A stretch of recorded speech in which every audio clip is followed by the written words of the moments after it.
Let me see if we have all our guests that I would kindly ask to open the camera and to have a better picture of each of them. Hello. What I want to mention is that the CyberGuard project is still in its early development phase, but contribution from our community have already played a very interesting and key role. This workshop is also an opportunity for us to present the technical foundation we have been building, explain how your feedback and operational experience are guiding our progress, and also gather some fresh input to refine our next steps. All this is about aligning practical needs with the project goal from the start. We will start with a short overview of the project and how it aligns with NIS2 and operational realities of small and medium-sized enterprises.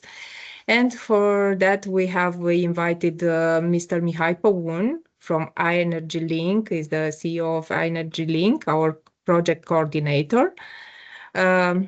Hello, Mr. Păun, and my colleague Tudor Iorgulescu, legal and policy expert cybersecurity standardization from DNSC. He will take us through the current status of the policy relevance that guides our technical work.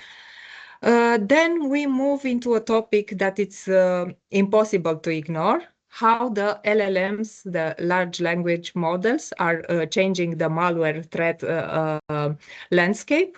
Here, Michael Ioanu from Bolton will walk us through some concrete examples, risks, and technical trends that already impact the detection, evasion, and analyst workflow.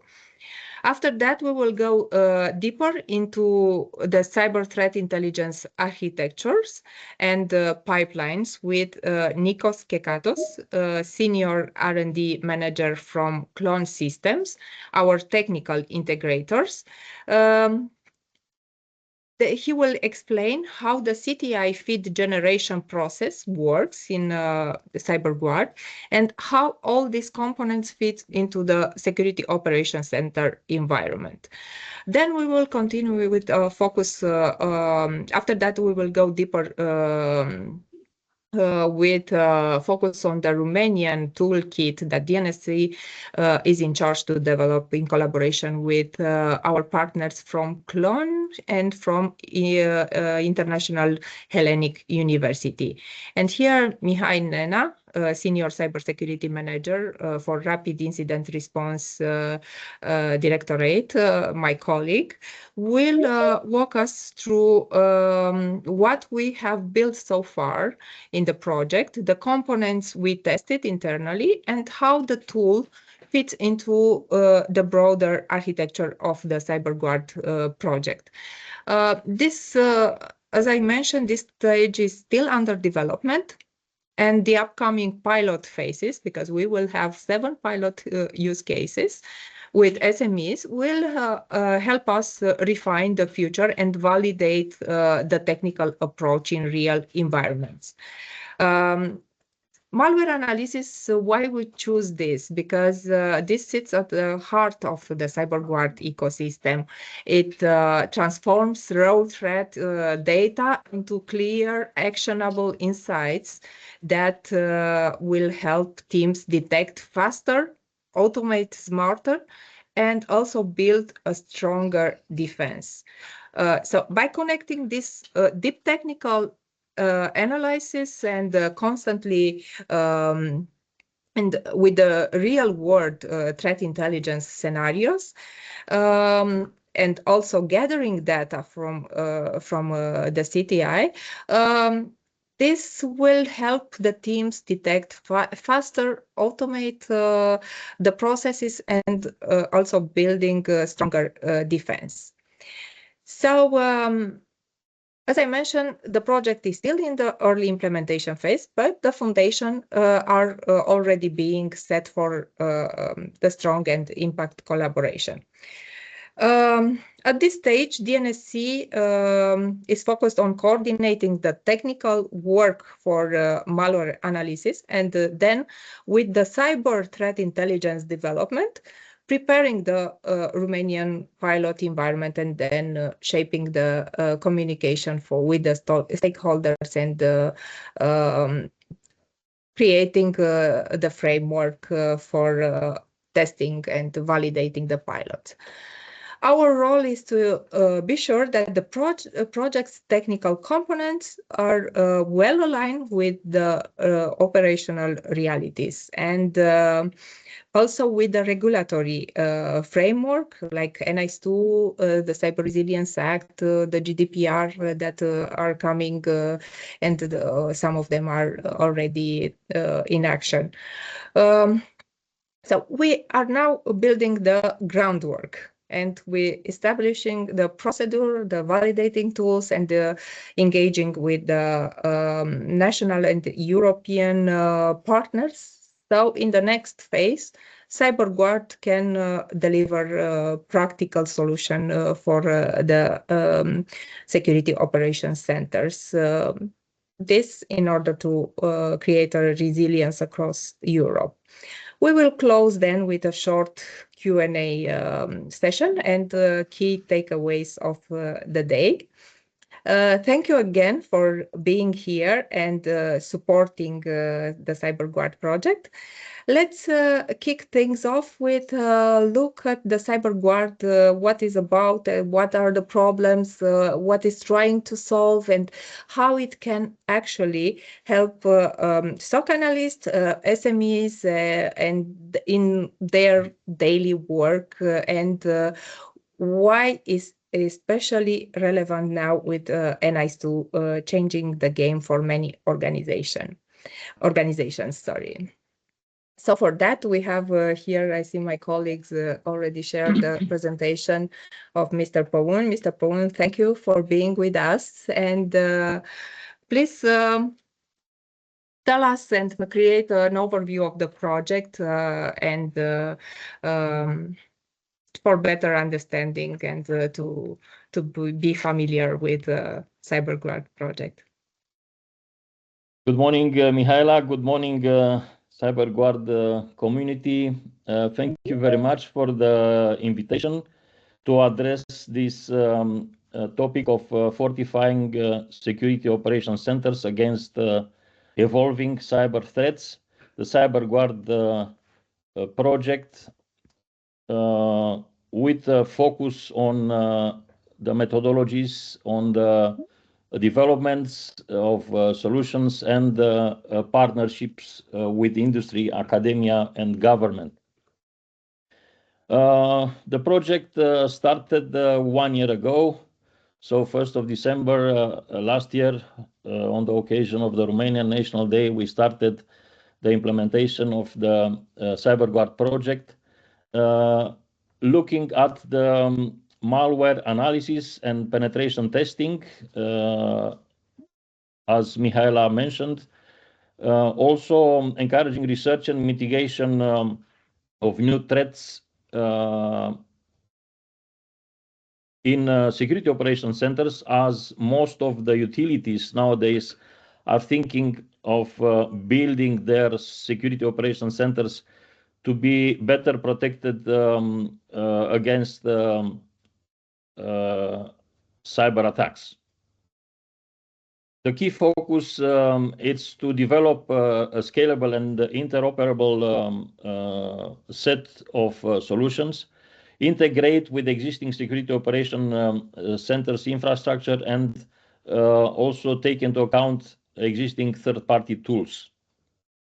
The principles we are following are two: fostering partnership and also promoting knowledge sharing and cybersecurity best practices through several programs, training programs, and knowledge sharing events. There are key economical sectors involved deeply in the CyberGuard implementation. It starts with the critical infrastructure owners, with digital service providers, public administration, healthcare, retail, maritime sector, energy sector, marketing, and of course, cybersecurity sector. There are ambitious objectives addressing the enhancing security operations centers with AI and advanced technologies for trustworthy cybersecurity. As you see, there are 7 objectives also addressing generation, management, collaboration, and secure sharing, mitigating cybersecurity risks, detection, mitigation, and comprehensive defense against emerging threats, engagement, training, dissemination activities of cybersecurity knowledge, where all the partners are playing an important role to disseminate the outcomes. And we already have some relevant outcomes, as we shared them recently on the 4th of November with a wide community in an international conference addressing cybersecurity topics, kindly organized by our partners and bringing together 5 European funded projects by European Cybersecurity Competence Center and co-funded by this agency. As I mentioned already, the focus takes into account the integration of SOC structure, mainly focusing on data, reporting, assessment and testing, outputs and actions, where providers are assessing the results and the responses, enabling mitigation and measures of AI-enhanced decisions, and facilitating CTI training. It's a complex architecture. You may see on the right-hand side the CyberGuard solution with a strong link to cybersecurity knowledge base, with integration of solutions, with assessment of vulnerabilities, also targeting identification and exploitation of the identified solutions. We have a strong and very complementary consortium with 13 entities, mainly from Romania, Cyprus, Greece, but also Spain.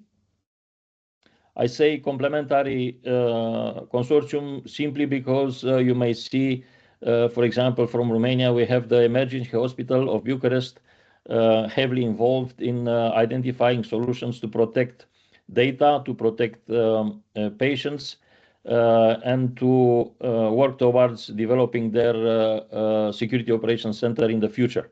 We also have active partners in the energy sector, in the maritime, as Columbia Shipping Management. It's one of the first 10 companies worldwide, very, very much involved and very interested to identify solutions for their ships.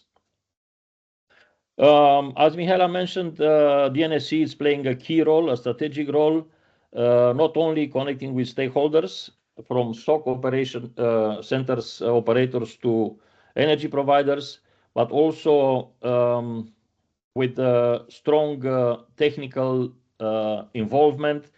I speak here about the objective to deploy at least 5 AI services for rapid threat detection by the end of the project. This is ongoing, ensuring also compliance with data privacy and testing the CyberGuard solutions in at least 3, maybe 5, maybe more security operation centers during the project implementation. The mission is key simply because DNSC is supporting, and thank you very much once again for partnering with us in CyberGuard, but also in other cybersecurity related projects like CyberFort, SecurEU, and InterSOC, to ensure that all the results, all the benefits, all the outcomes, and the relevance of our projects, in this case CyberGuard, are accessible not just within the consortium, but also across Europe and beyond. Here is a short overview of the work packages addressing management, design, technologies, validation, and dissemination, all interconnected and all working very efficiently after 1 year of implementation, and delivering relevant reports and mainly solutions included in those reports. Most of them are available, publicly available. Therefore, I encourage all the participants interested to know more about CyberGuard to access the website and also stay in contact with the partners to be updated on the evolution of the project. There is a strong connection with the NIS2 as the mandate of the directive is a highly common level of cybersecurity across the European Union. In this framework, the role of our project is to turn regulatory requirements into validated, deployable, and technically successful capabilities with the key overlapping objectives, including risk management, incident response, and supply chain. Most probably this will be a subject to be discussed further. Therefore, I'm just adding here that the solution we provide already in the CyberGuard landscape is related to automated vulnerability management, penetration testing, AI remediation guidance, also addressing the AI enhanced policies, developing a modular architecture to secure the core security operations center's functions against threats. The second mandate is related to accelerated detection and reporting, and here CyberGuard enables real-time anomaly detection, compliance workflow, and last but not least, organizational readiness. There are pilots, complementary pilots in all those economic sectors addressing deeply those identified solutions. I mentioned complementarity of partners, but also complementarity of economical sectors involved in the project implementation, with high relevance regarding the essential and important entities involved. As mentioned already, we have, for example, from the energy sector, a use case coordinated by the Romgaz, Romanian gas supply company, the biggest. We also have the healthcare sector, where the emergency hospital is addressing the protecting patient safety and emerging medical operations. In maritime, we have Colombia leading the use case on safeguarding global shipping operations and IoT OT networks. And we also have Clone working on digital services, fortifying a core security provider's own security operations center.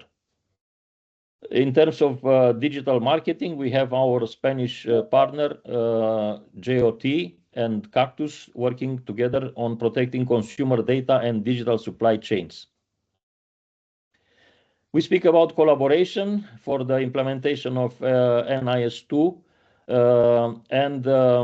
have a call for action, engaging with us for pilot opportunities and technology adoption, counting on a strong collaboration on policy recommendation. This is something the work package coordinated by DNSC will shape the future NIS2 guidelines.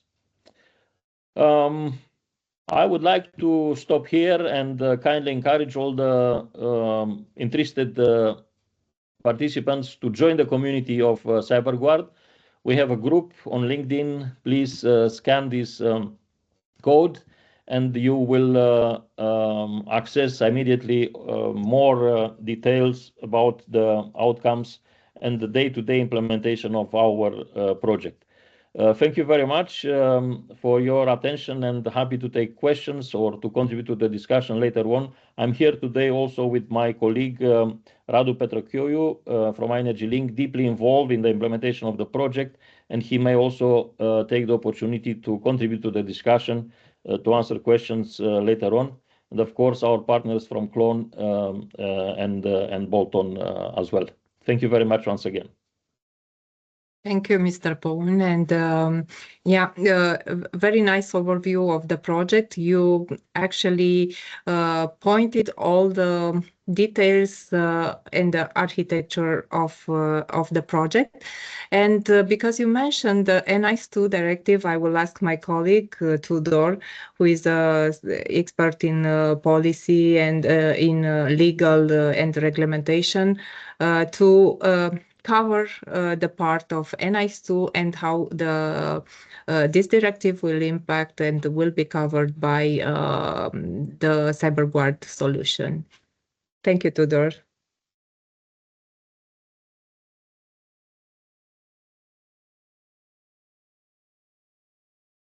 Okay, so good morning, everyone. I'm very glad to join today's workshop. What I would like to do in the next few minutes is to briefly outline how CyberGuard aligns with NIS2 requirements and why this alignment is more than a regulatory checkbox.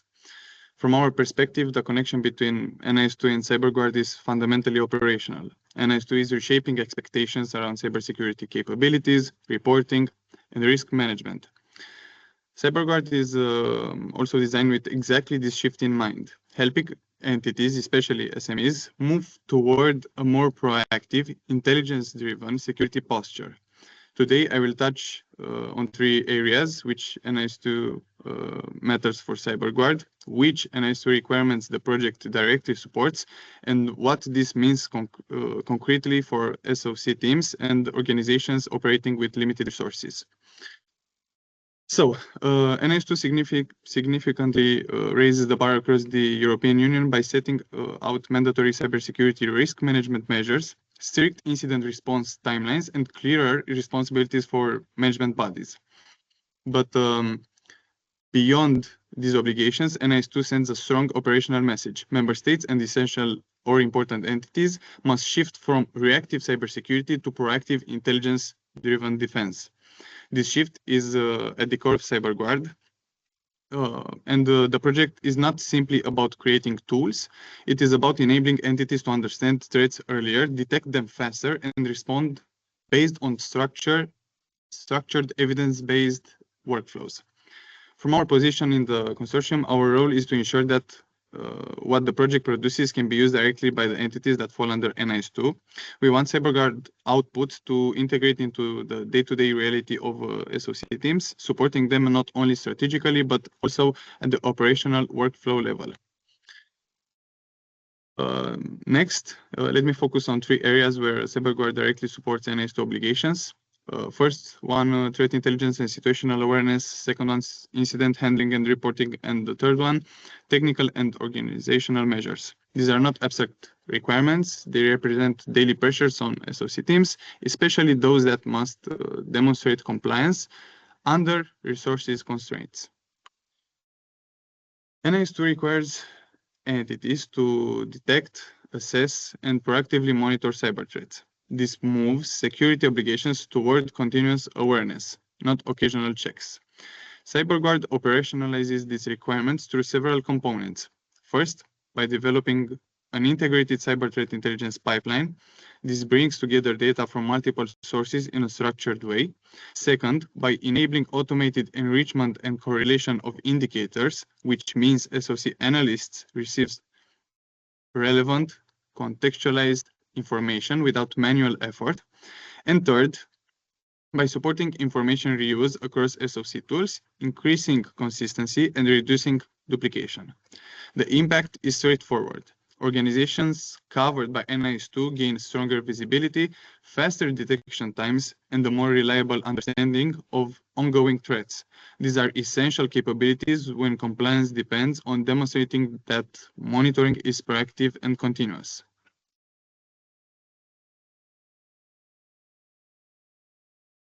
Incident handling and reporting. When we are talking about this, NIS2 introduces strict deadlines for incident reporting, an early warning within 24 hours, an incident notification within 72 hours, and the final report within 1 month. So as we can see, for many entities, especially SMEs, these timelines can be quite challenging without structured processes and supporting tools. CyberGuard helps address this in 2 ways. First, by automating evidence collection and correlation, reducing manual workload and helping analysts consolidate information quickly. And second, by providing standardized workflows that can be integrated directly into SOC procedures, aligning technical actions with reporting obligations.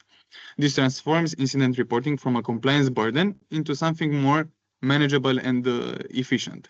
Instead of struggling to meet deadlines, organizations can rely on predefined processes that guide them through the necessary steps.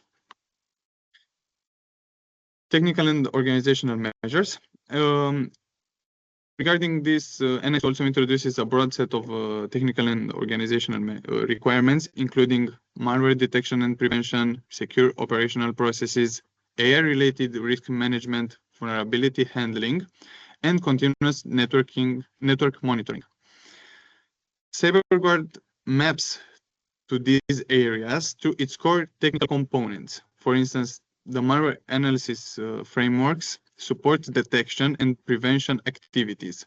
The LLM-related threat identification responds to the emerging risks of AI-driven attacks, a topic increasingly relevant in today's AI age. Behavioral detection modules strengthen anomaly detection capabilities, and attack surface monitoring supports ongoing visibility of exposed assets. Taken together, these components provide ready-made building blocks that can help entities fulfill their NIS2 obligations more efficiently. Many SMEs and even public sector SOCs face similar constraints: limited staff, limited tooling, and limited time. So it's a very broad problem. NIS2 raises expectations, but not every organization has the capacity to meet them easily. CyberGuard is designed with this reality in mind. The project does not attempt to create another heavy, complex platform.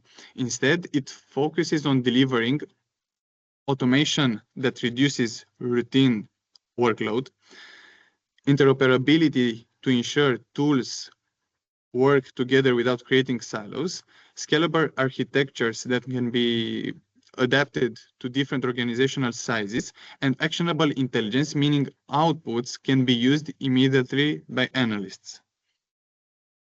By adopting CyberGuard components, entities are required to comply with NIS2 and strengthen SOC readiness, improve response accuracy, enhance malware defense capabilities, and increase overall incident handling maturity.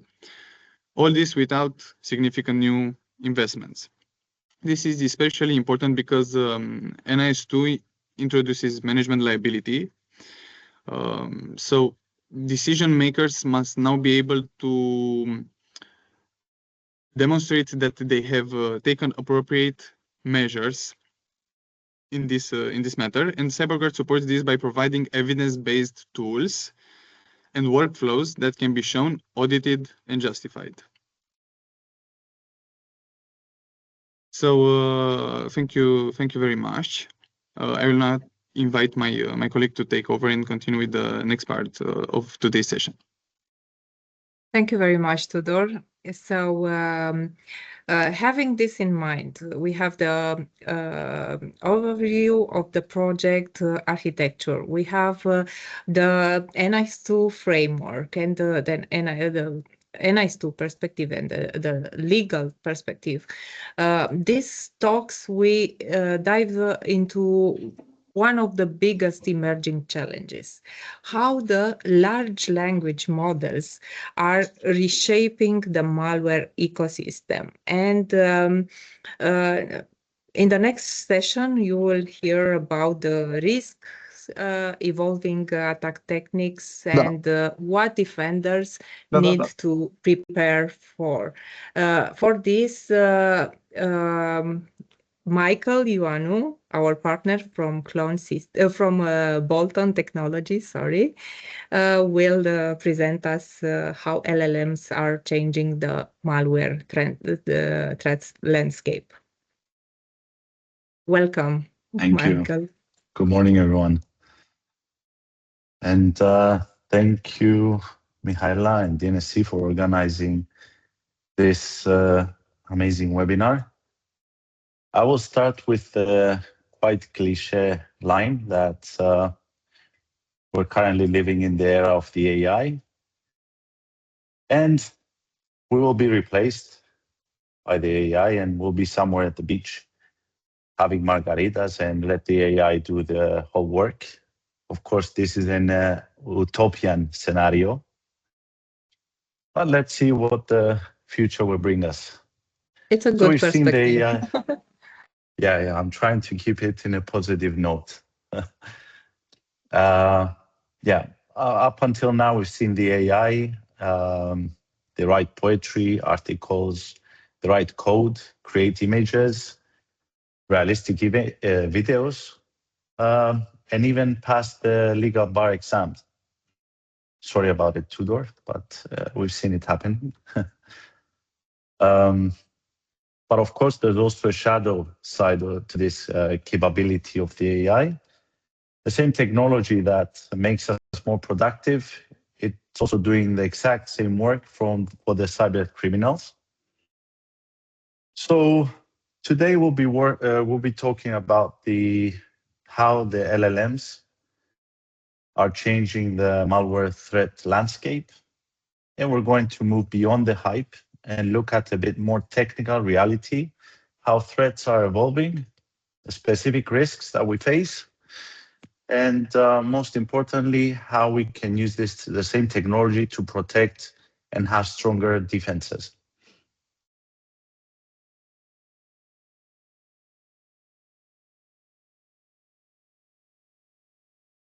So first, it's important to understand what is the shift.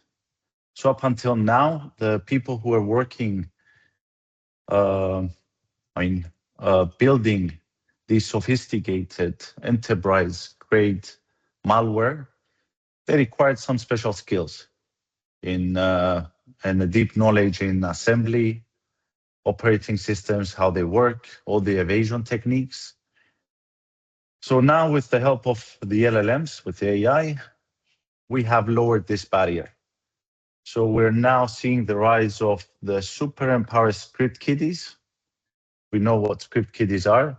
So are those who are not knowledgeable enough and they Google search to try and follow some steps to do an attack in an environment, try and hack something. So now we have super empowered script kiddies. These script kiddies can use the AI and try and write, I don't know, a buffer overflow exploit. They can write a script, any type of script that they can use to develop a malware.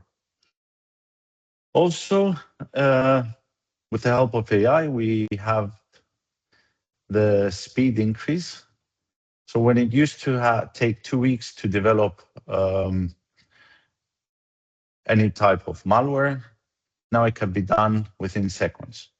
The attackers are building automated pipelines that generate test and refactor code instantly, and the time until the vulnerability can be discovered and a weaponized payload can be released, it could be shrinked drastically.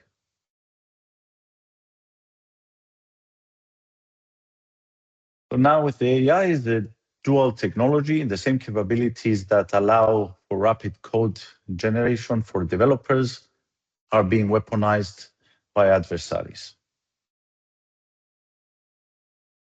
So this is something that it's important to remember, that AI is a dual technology for the good and for the bad.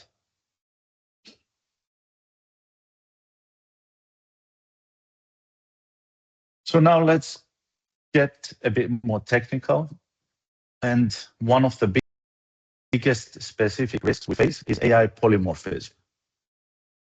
So until now, traditional antivirus, these solutions, the defensive controls that we have in place, they rely heavily on signatures, identify a specific file hash, a byte sequence that marks a file as malicious. So in the past, attackers were trying to obfuscate their code manually. So every time they were trying to manipulate their code and try to pass it through these traditional antivirus systems. Now with the use of LLM, malware can be designed to query an AI model and rewrite its own source code on the fly.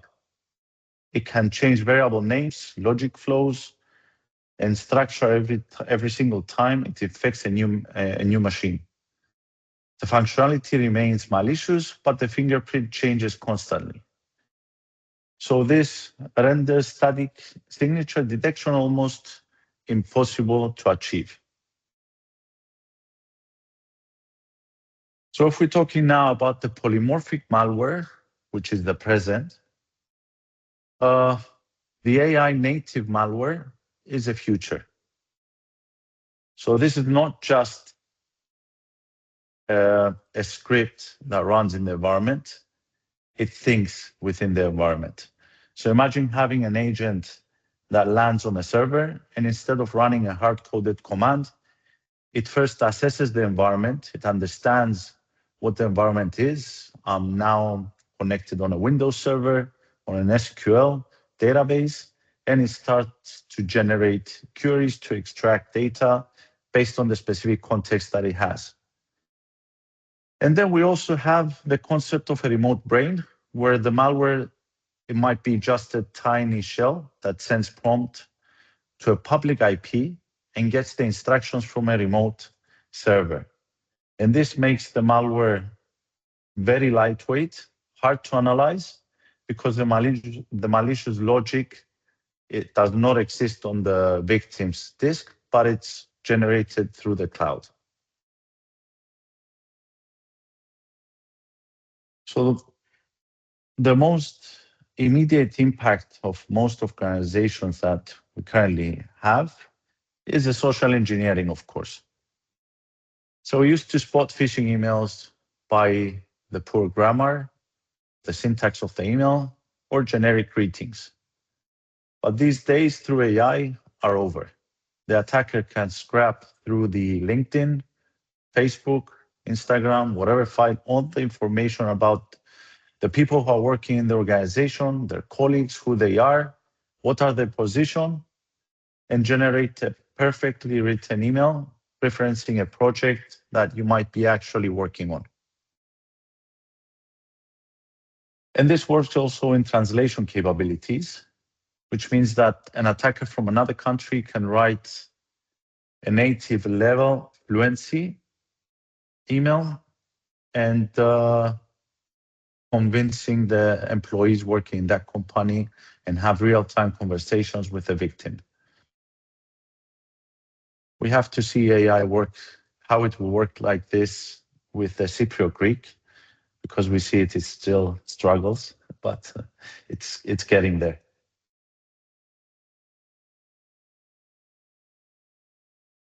So of course, now you might be thinking that why would ChatGPT or all the other solutions that we might be using, Gemini, Copilot, whatsoever, how can they allow this to happen? And they're not having any filters to prevent this type of searches or AI analysis. They do, and I guess some of you might have already tested it. So they are filters, they're improving into this, they're trying to block any malicious acts through their AI models, but the attackers are not using the traditional ChatGPTs. They're using what we call the dark LLMs, which is something similar to worm GPT or fraud GPT. And these models are trained only on malware data and sold on the dark web specifically for crime. So as you can see in the comparison, these models have no ethical guidelines. They don't refuse to write ransomware, they optimize it, they improve it. And this is a dedicated business model offering subscription access to military-grade cyber weapons.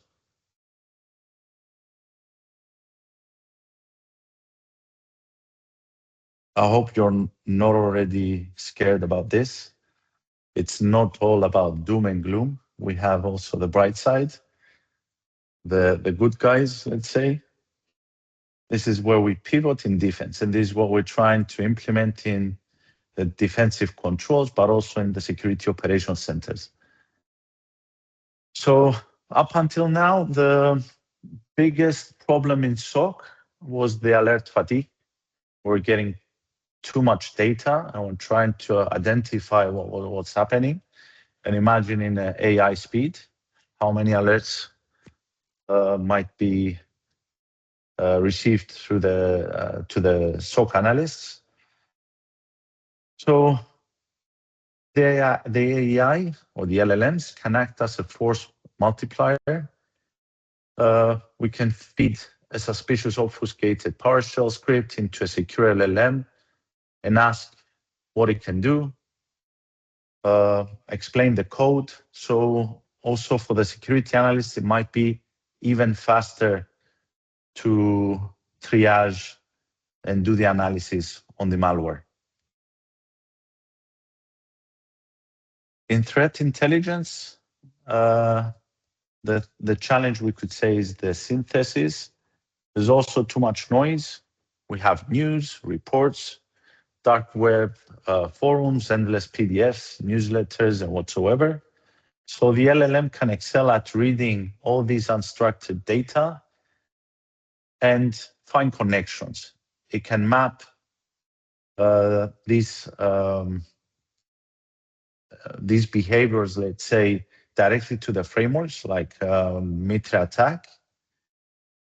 And it can also instantly understand if this is a scanning attempt, this is a lateral movement, and it turns all that chaos of that noise that is being created to an actionable data. So we can also use these LLMs to write better detection rules. So what we call the text-to-rule generation. An analyst can describe a threat in natural language, for example, detect a process that changes a registry key for a startup, program, and the LLM can generate the exact sigma or Yara rule that it will be required to detect it. And we can also use AI to simulate attacks against our own defenses to test if our rules are working, to have effective running, continuous automated and red team exercises.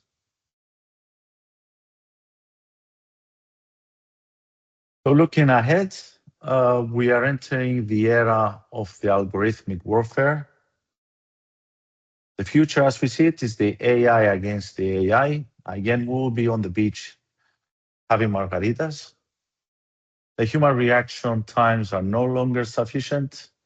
When an AI-driven attack happens, it happens at the machine speed. The future of cybersecurity will involve defensive AI agents fighting the offensive AI agents in real time. And it will be a battle of who has the better training, the training of data, and faster interference speeds.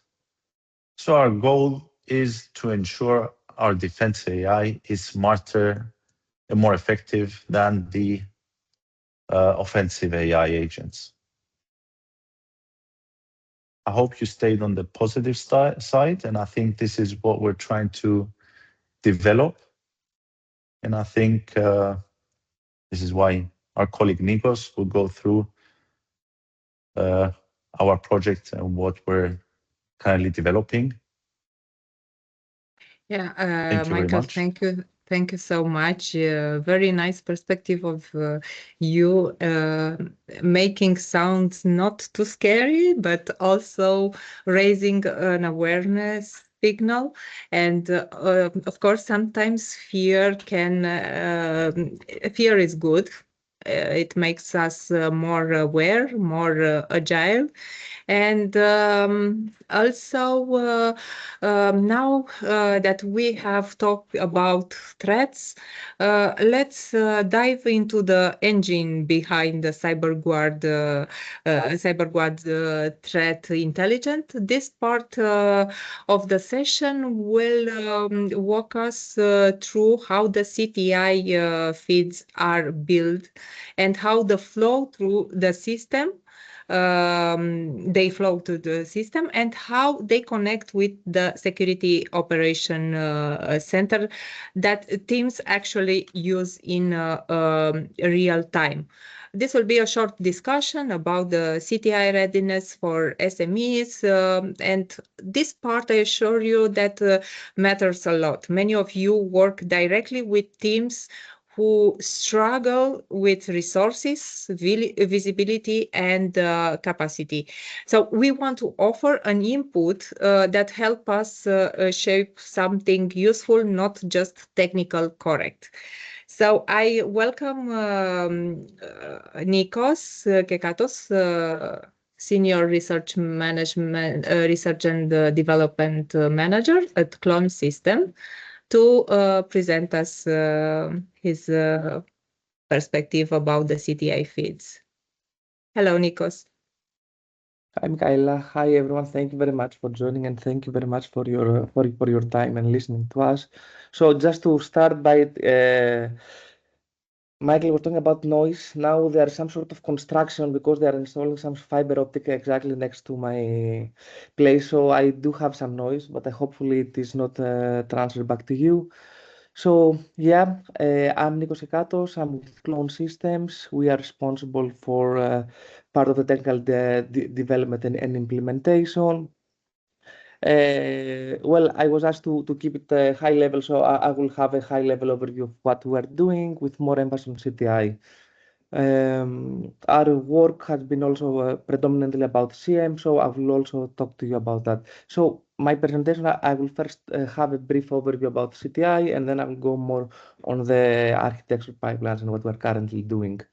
So you might already know, but I'll walk through that for everyone. So what is CTI? You probably have heard the term several times already. So threat intelligence feed is a real time of data that talks about cyber risks. It can be focused on specific area, specific domain. It can talk about specific domains, malwares, IP addresses that attackers can use.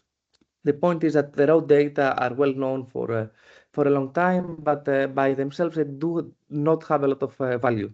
So it is very important when you have this data and when you are able to analyze them, integrate them, process them with security tools like CM, SOAR, CDR, and so on.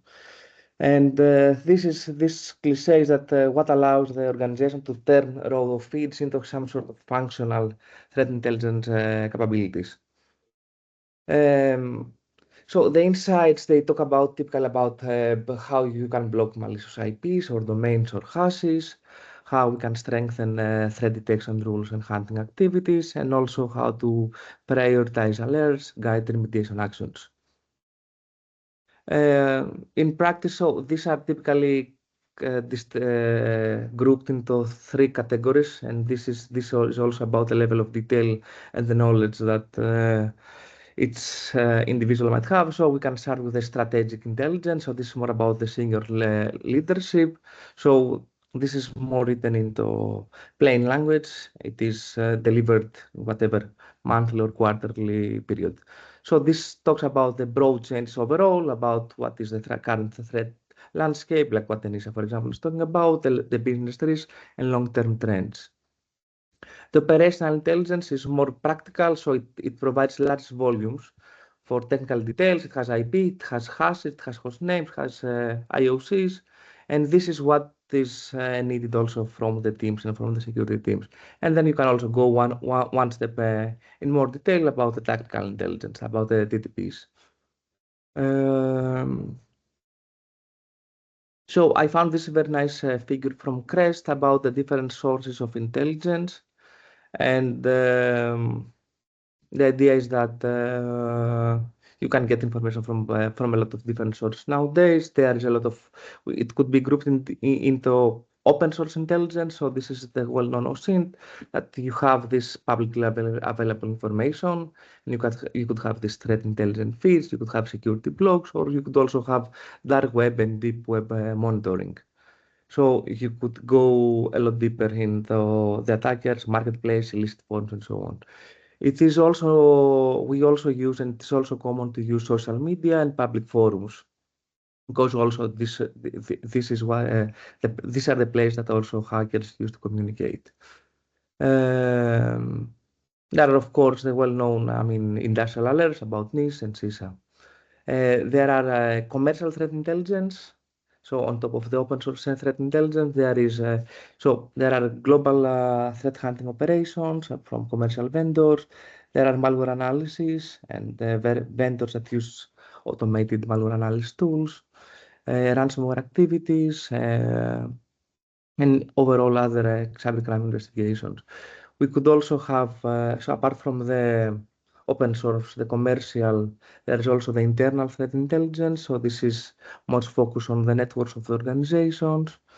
So, and there you might have cybersecurity logs, incident reports, user behavior analytics, and also like what it was discussed, and what is also one of the most relevant parts about the phishing and the phishing emails. Relevant not with respect to important, but with respect to the fact that it's one of the most common attack vector, and most organizations face problems with that. And there are also finally this community threat intelligence, so about the ZACs, the information sharing centers, shares, and other public threat intelligence sharing communities. So all of them, they can provide feed about intelligence and threat intelligence. So why we care about that? Threat intelligence can support SOCs, can support also SMEs, but especially SOCs is very important, because about the early threat detection and prevention, that you can actually identify the threats and even before they appear in logs and alerts. So maybe you see what happened in a different country or in a different sector already, and then you can start preparing earlier. So you can track, again, malicious domains, IPs, campaigns, and you can start blocking proactively. So about faster and more accurate triage. So you need to understand, and analysts need to understand whether an alert is an actual threat. Like it was already mentioned, you can have 1,000 of alerts, and not all of that are always relevant. So there are a lot of false positives, and it's also important to be able to have a faster prioritization. Then there are the higher quality detection rules. So about to use the TTPs and integrate them into the cybersecurity solutions. There is also the added value that is apart from the detection coverage, we could also go about the cross-institutional awareness. So CTI can help visibility across different organizational sectors. So you can share information, and this can also help others, and it doesn't need to be restricted to a specific domain.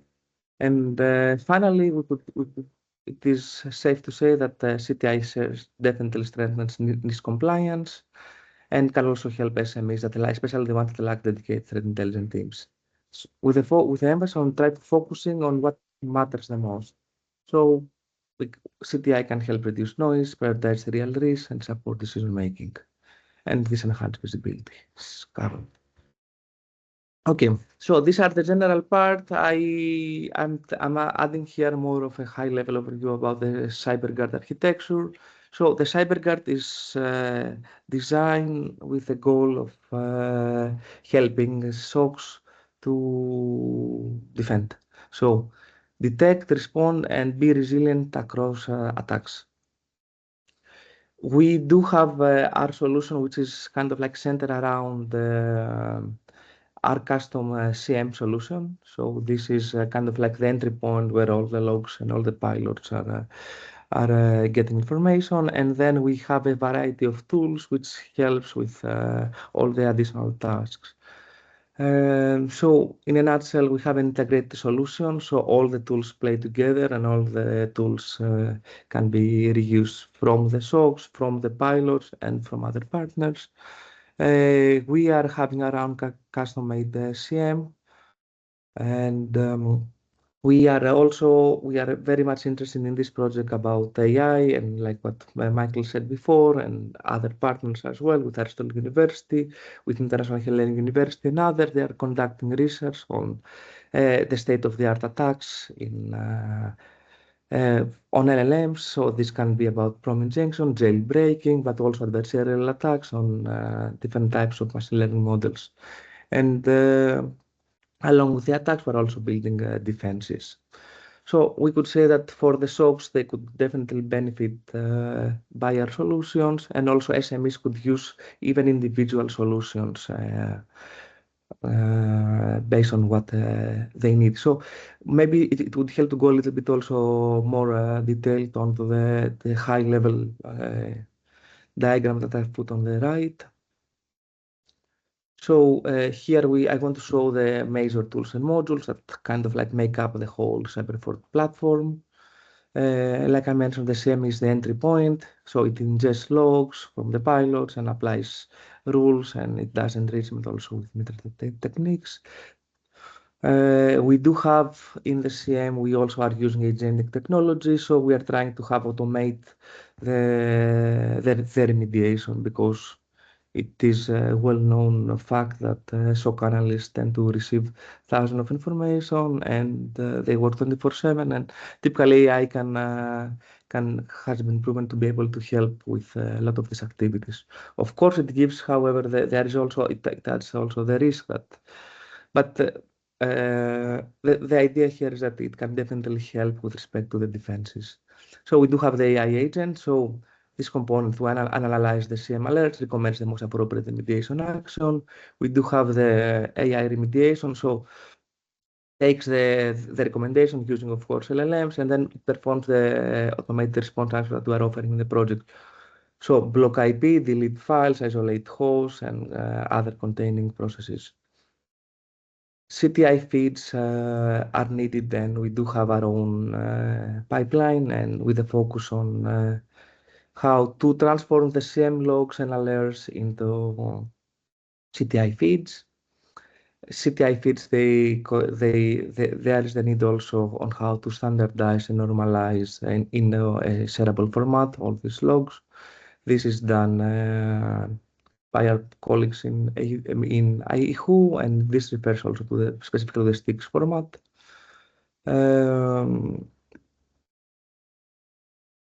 I'm also adding people in the meeting. Hi, everyone. Thank you very much for joining. So the CM is the central point. Apart from the CM, we do have our CTI dashboard.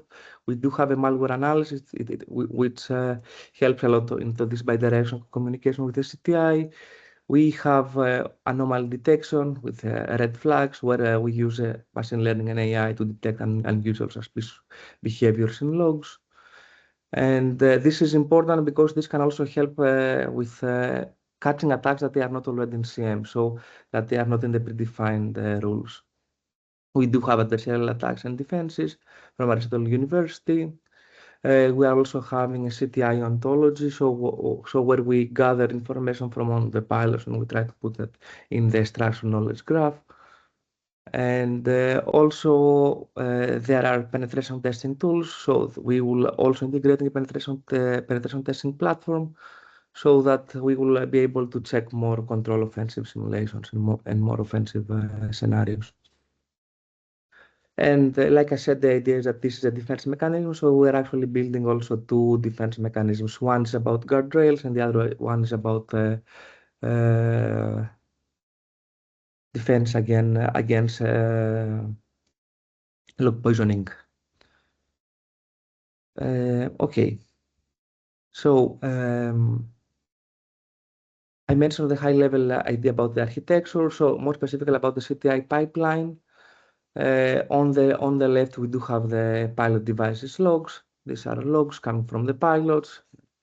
There might be millions of log entries per day, and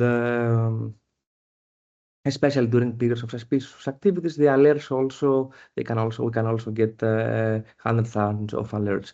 So clone is building the CM. We get the data from the logs. We match the data with the defined rules, predefined existing new rules that we are identifying, and we get the alerts. The alerts we can then they go through our CTI pipeline, and we try to import also external feeds, and then we enrich and process the alerts and the rules, and then this means that enrichment, I will go also in more detail in the next slide. This more means about adding more specific context that we need, and then the processing refers to the structure and all the correlation, analysis, prioritization. And then we get the package that is a CTI feed, and this CTI feed will be displayed inside the CTI dashboard that we are building, and this will be part of the broader CyberGuard solution, the broader CyberGuard platform. So in this slide, I want to go to explain the methodology a little bit more detail. So we do have this 4 or 5 steps workflow, how we go from CM alerts to structured shareable CTI. So the first step means that the CM alert is matched with known attacks using MITRE IDs, and this gives just the context for every alert. So we know which technique was triggered, which tactic it belongs to, how it relates. Then for each alert, we extract the relevant information so that we don't get all the information that might be not add noise and they are not relevant. So and specifically the attack type, the specific technique ID and associated IOCs. The next step is how we are going to do the mapping specifically with the knowledge base from MITRE. And finally, we are going to do the packaging, so enrich, structure, and clean in the right format for the CTI feed. So the idea here is that okay, the CM tells us what is happening in the environment. We do have external CTI that tells us what are the threats that are happening overall, and we produce our own CTI feeds for the pilots.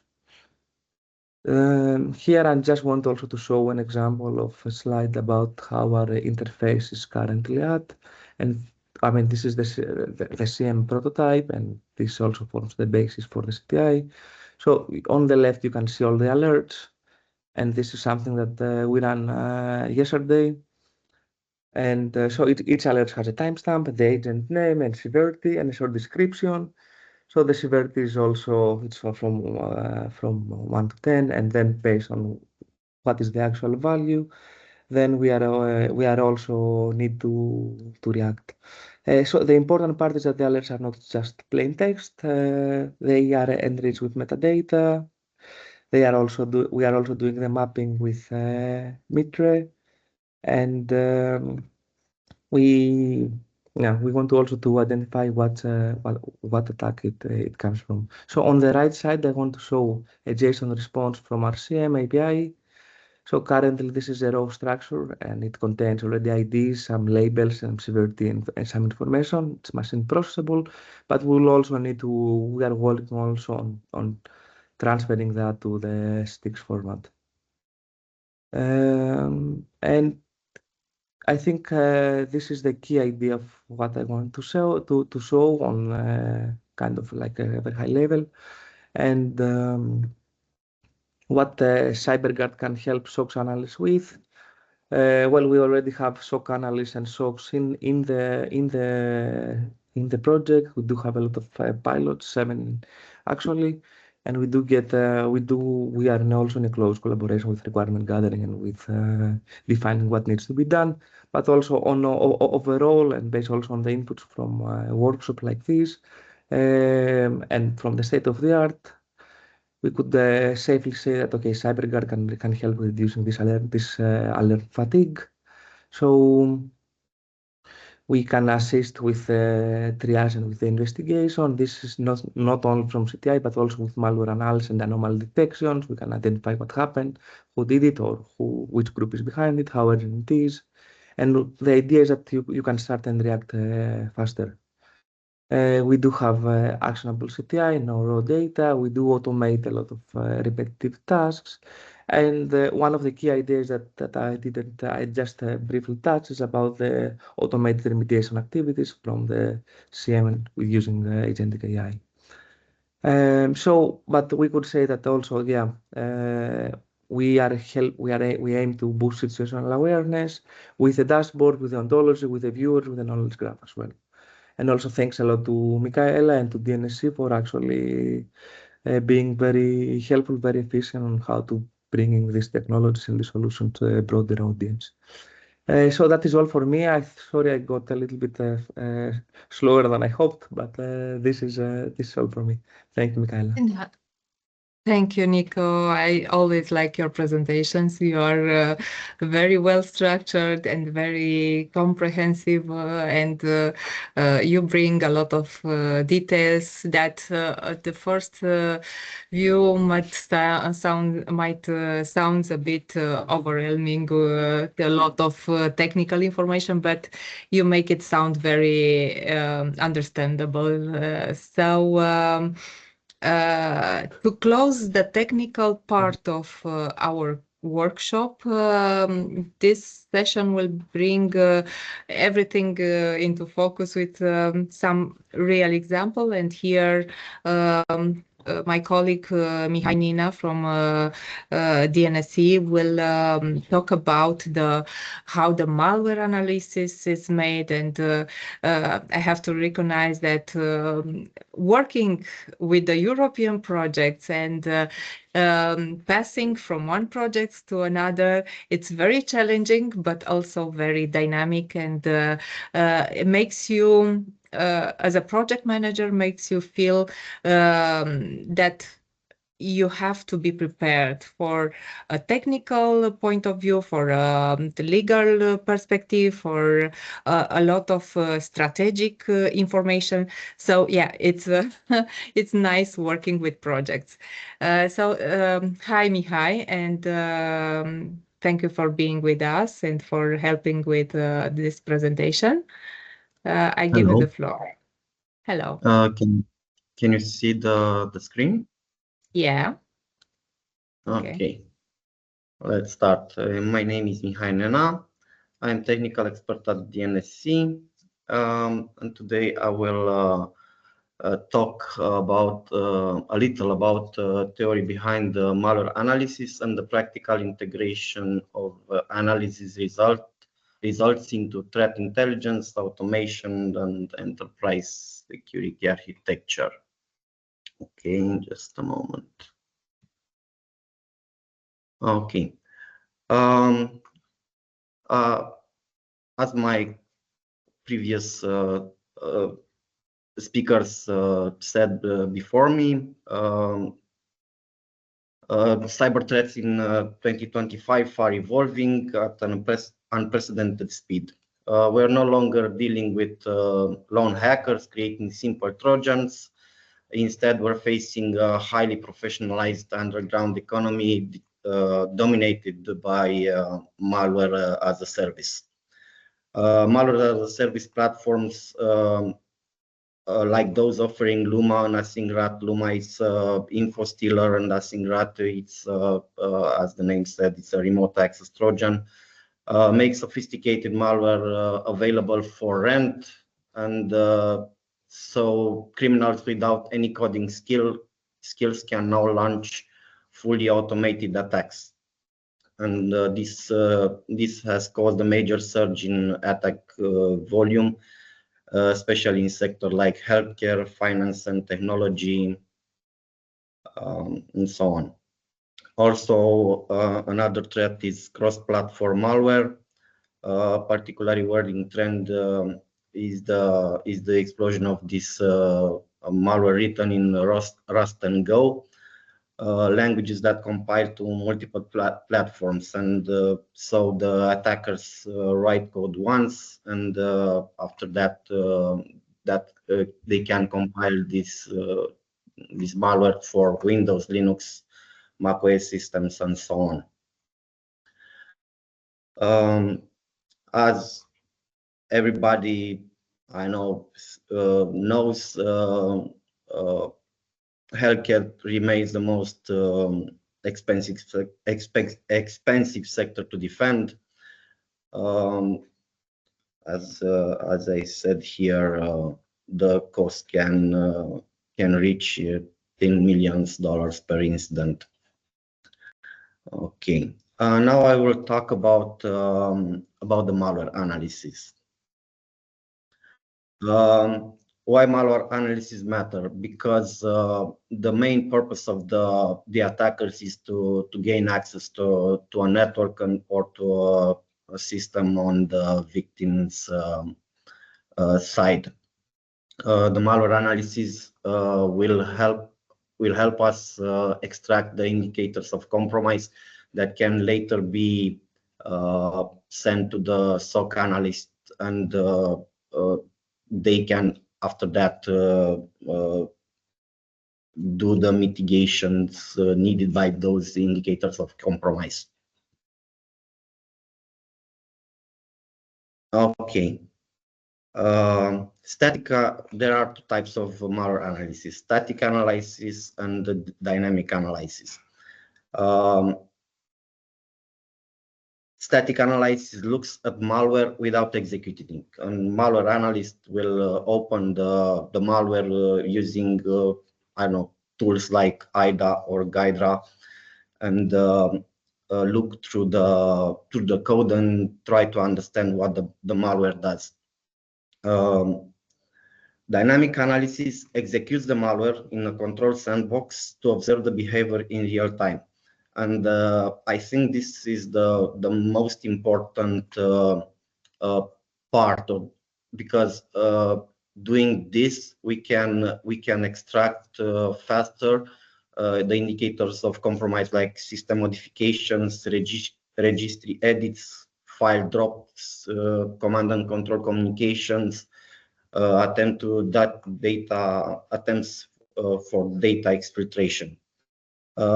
Dynamic analysis exposes what the malware actually wants to do. Okay. Now, the AI part.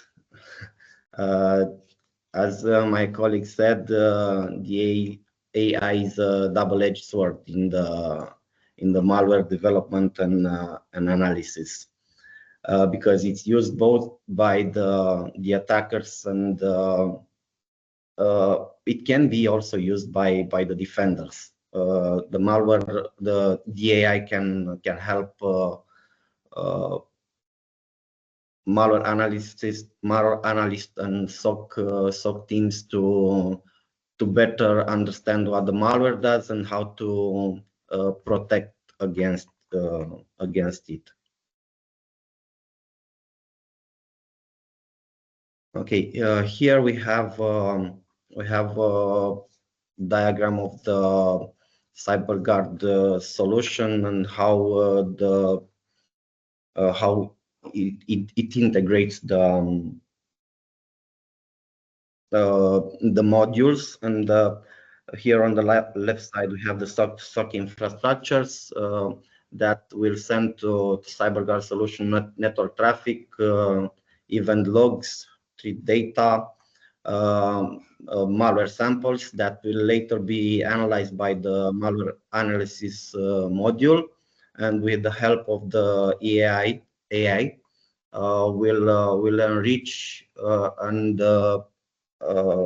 the IOCs and send them to the CTI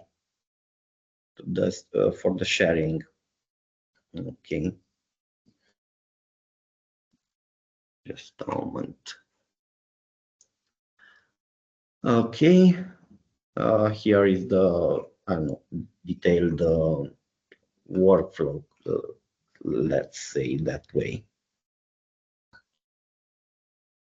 From the SOC infrastructure, the SOC will send, like I said, it's the same thing. It's just written in. Okay. At the DNS side, we decided to use K2 sandbox. Okay, K2, it's specialized in automated unpacking, the obfuscation, then multi-stage payload extraction, allowing analysts to reveal what malware is really doing under the hood. The key strengths of CAPE are deep behavior analysis, captures API calls, network traffic, file system changes, and process execution chains. Also, CAPE will do automated unpacking and can break through many commercial packers that will take analysts hours to manually do. Okay, CAPE also mimics the real user environment to bypass anti-sandbox checks for those malware that are trying to evade this. Some malwares are having either anti-VM that they will not be executed if they detect they are executed in a VM environment, or do some things to bypass the checks if they detect they are in a sandbox environment. Okay, also keep produce a comprehensive reporting. It produces rich, structured reports with indicators of compromise that can be fed into other platforms. So CAPE give us the visibility needed to understand modern malware in depth. Okay.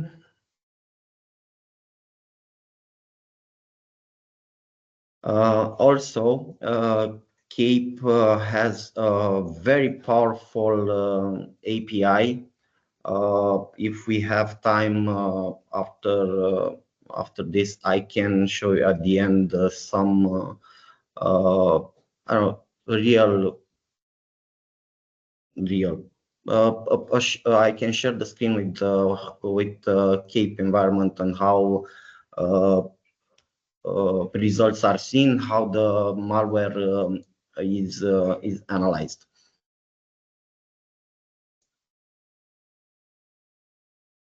So the API can fully automate sample submissions, result retrieval, correlation with external data sources. It checks on virus total malware bazaar to see if those samples that are submitted to CAPE are found in other malware analysis tools. Like, okay.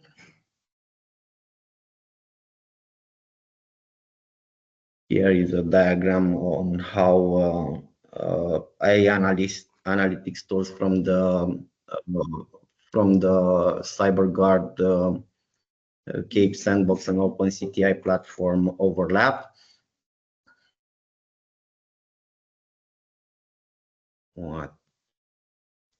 And here I have some print screens from CAPE. How based on file submissions, it will give a malware score for the file that is submitted. Here we can see process read. Here it's a malware. It's a program made by me that does some NS lookup and executes some commands on the victim system to see how Cape will extract those data indicators of compromise. It is a very powerful tool. It can see the files that were dropped by the malware executed, what files were read. For example, if the malware it's an info stealer, will see that will access folders like Chrome, Firefox, Opera to extract an OK logins, JSON, K4DB, and so on. Also, it has the ability to see the network traffic. Here we can see that this malware accessed FTP Mega and AZ, which is known for it's a service that allows users to upload data. So this malware mostly exfiltrated some data and uploaded them to the FTP. And because Cape extracts the network traffic, you can see in the network traffic the user and the password for the FTP. So I know it's illegal, but you can access the FTP where the data were uploaded. And sorry for interrupting you, just a short mention, Mihai. Playing with the malware is also forbidden and I mean to try to send a malware to someone or to a company or it's not I know, indicated. but yes, but it's illegal to attack the attacker also. Okay. Yeah, I know. So it's just for this information are just for the purpose of our workshop and to mention. Okay, do you have your presentation? Do you still have your? I have here some of the API Regarding calls that. Yeah, because now we have all this structure, all these infos regarding the project overview, the architecture, the NIS2 directive, and how it will impact and the project will solve this problem. And we have the LLMs discussed and the CTI development and what CTI brings into the architecture. And now with the malware analysis, we understand that we have a sample of malware from a safe source. We are trying to see this malware to observe it in a static analysis and a dynamic analysis in the virtual machine sandbox and in a safe environment, and to see exactly how the malware will react and with which components will interact and interfere. So I will let you explain how this will help us in a broader architecture of CYBERGUARD project.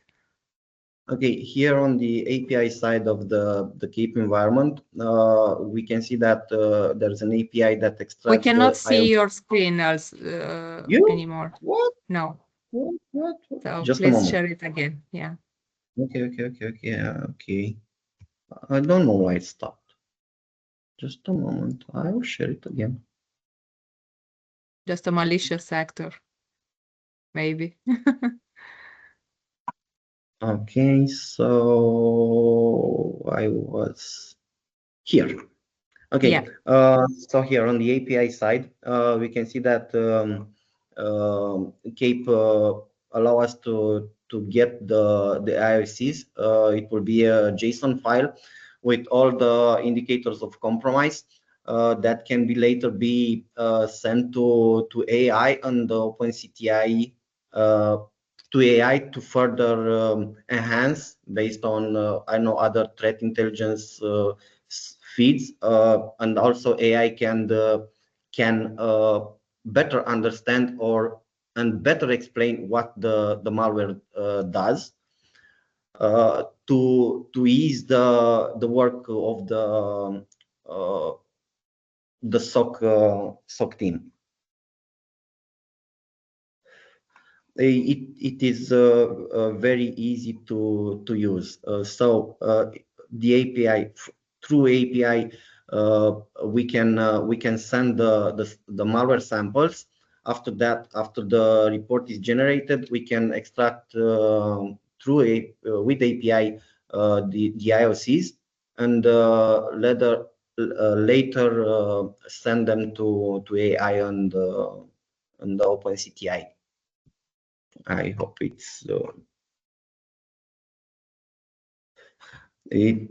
is better if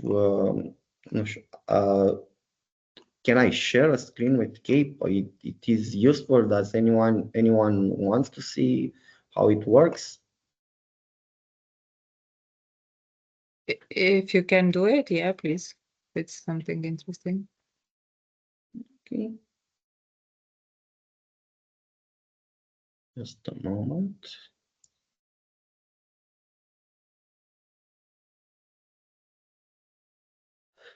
As you can see here, we have tested a lot of malware samples. This one, VIP keylogger, it's one extracted from Malware Bazaar, and it's a keylogger. It captures the key pressed by the victim. We have here, I think it's an info stealer. We can see this is I don't know less important because all these informations will be extracted with API as a JSON that will be sent to the AI. We can see here in the JSON report the traffic, the hosts accessed by the malware. As you can see here, we also have FTP mega unzip, so it sends some data to the exfiltrate some data. And also here, I think that we can download the pickup file and TLS keys to see all the traffic that is generated by the malware.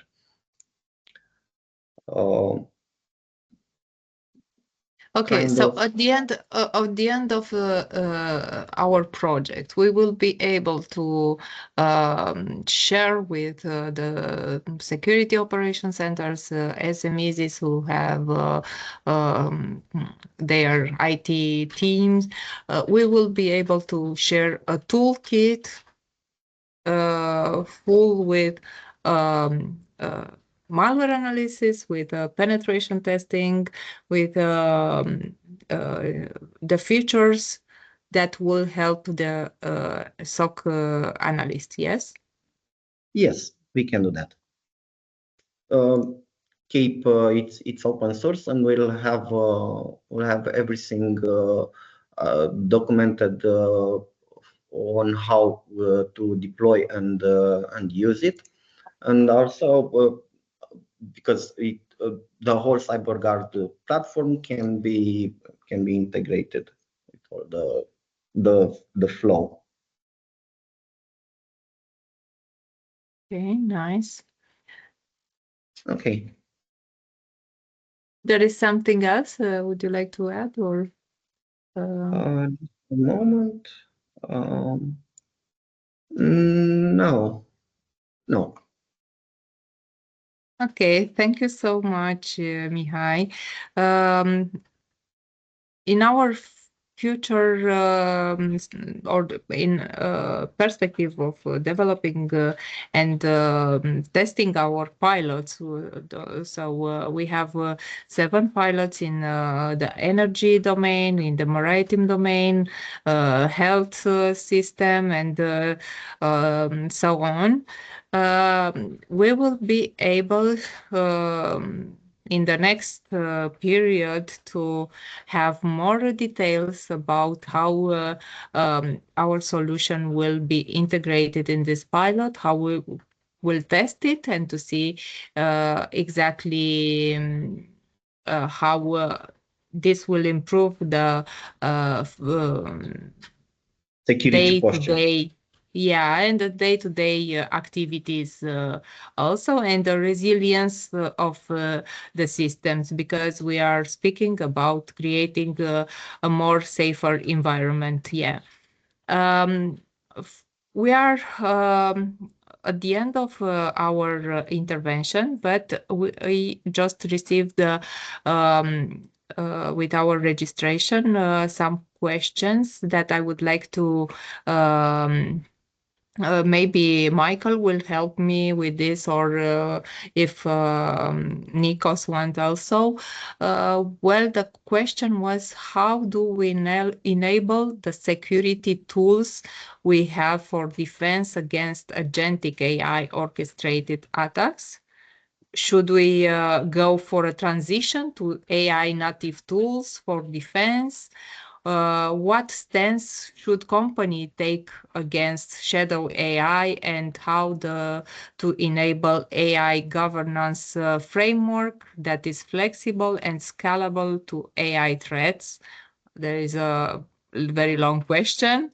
And how do we best convince them and make the leaders understand that shadow AI is a true risk, as well as agentic AI, and how to make it a top priority?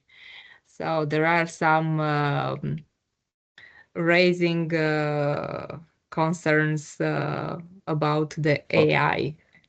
So Michael, can you? Yeah, I wanted to say something here because it's a question that we have, especially from business owners. Like, what will happen with our existing tools that we have in place because of the AI and whatever attacks might be, or this, what you said about the question about the agentic AI. Well, the answer I would say is that we shouldn't throw away our existing tools. And not only I'm not saying it only from a financial perspective, but these tools we can make them smarter and more connected. So a lot of organizations, they might already have SEM, EDR, a tool like what we built from CYBERGUARD, the firewalls, and etc. So all these, they're being developed, they're being upgraded, and they have the ability to protect us from these machine speed attacks. So I would say that the first step is to enable what we already have, unified telemetry, switch from signature-based, if we're using antivirus, switch it to a more behavioral analytics, what we see about the EDR, to understand what the malware is doing. I mean, based on the example I gave in my presentation, that it might be a lightweight malware that will understand what's happening inside their environment, assess and connect to a remote server, a command and control server, to provide with all the information. Maybe in this way, through the firewalls, you understand that this is not a regular IP address. It's not an IP address that is being accessed from the from the environment, and it will then, I mean, you can block it through the firewall, through traditional tools. Okay, maybe the human way to respond, it might not be fast enough through the agentic AI. Automation becomes very essential, but still, I mean, we need to also be cautious for the automated response. And this is another problem that we have with, for example, if we have financial institutions and we rely on AI that will respond to an IP and block the IP or block a specific service or isolate a machine, that might disrupt their trading platforms or their trading activity. And that will also cost millions to these companies. So I think the transition needs to be, it's not a full stop that we throw away what we have, we buy new products, that it will be fully relying on AI. But we need to slowly evolve what we have. What we have is already good enough. Okay, I'm not saying if you're having traditional antivirus that is on signature based, of course you need to transition into an EDR, but slowly already a lot of organizations, they have EDR in place, endpoint detection and response, which does the behavior analytics. So yeah, not replace the stack that we have, but evolve it. Nico, would you have an answer for that or an opinion that you would like to share? Or so, Michaela, so the should we question trust was, the AI? Should we trust and use it and to continue, because the technology obviously will evolve, and we are going to from the AI to the quantum, post-quantum computing, post-quantum cryptography. Already we are talking about this kind of realities in the next or further future, but we still have it with us, and we have to know to learn how to live with and how to make it our body.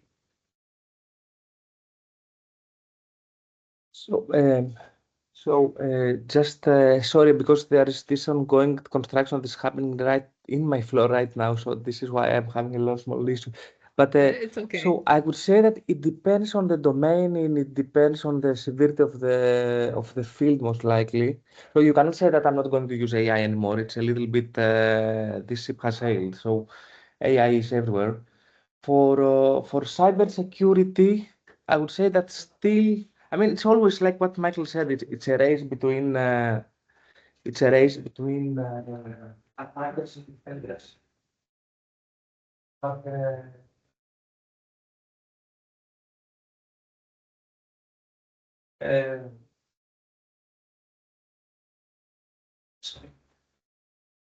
Okay, sorry, we cannot No, see no, you. I'm sorry. I'm very sorry. So No problem. what I want to say is that so in principle, okay, it's very good to use AI, and we are all using AI on a general perspective. But if you are a cybersecurity company and you have a chatbot and it has an agent on top of it, it has an additional kind of like risk. So I think we are still having reached a point where we could say that we do have reliable solutions, although it's a race that especially in cybersecurity, that you always have the attackers and the defenders that they are always trying to compete. Now you compete with AI on top of that. But I would say that with CyberFort, we are building defense solutions. So we do have 3 defense solutions that we are building. One is about how we're going to secure chatbots, and this is what Clone is doing with guardrails. And this is something that the last 1 year there has been a lot of ongoing work and progress on that. We are also working on log poisoning. So we use state-of-the-art techniques, and we're implementing them so that we can be able to defend and provide solutions for defense against log poison and jailbreaking. And so we're using perplexity filters. I think it's back translation, some fine tuning as well on that. And we also have adversarial attacks and defenses. So yeah, I would say that it's a very good question, and I would say I would probably take it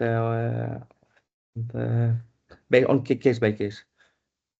Yeah, we should reflect on that and also try to find solutions, not to be very scared by the use of AI. Another question I think me and my colleagues could answer is about how can national cybersecurity bodies best leverage CTI insights to strengthen cybersecurity across SME heavy supply chain. Well, when we talk about strengthening cybersecurity across SMEs heavy supply chain, I think the key for the national cybersecurity bodies is to make CTI really usable and not just shared. Okay, we can it's about turning complex threats into data, threats data into something very practical and meaningful. That means we have to build trusted national hubs where intelligence is not just collected, but interpreted and tailored to what local businesses actually faces. It also means helping SMEs act on that information. We are giving them simple guidance, automated alerts, and even short training sessions so they know how to do in the next steps. And yeah, we have in our projects in the next period, the second year of our projects, we will have some training sessions, especially designed for SMEs. So we have all this collaboration in mind that is it's crucial in this at this stage. We talk about defending capabilities, defending tools, but also we are talking. We are referring to the human resource that we should train, and if we can connect public authorities, security operations centers, and SMEs in a trusted sharing networks, everyone benefits because having intelligence not only works when it moves fast and makes sense to the people who need it the most.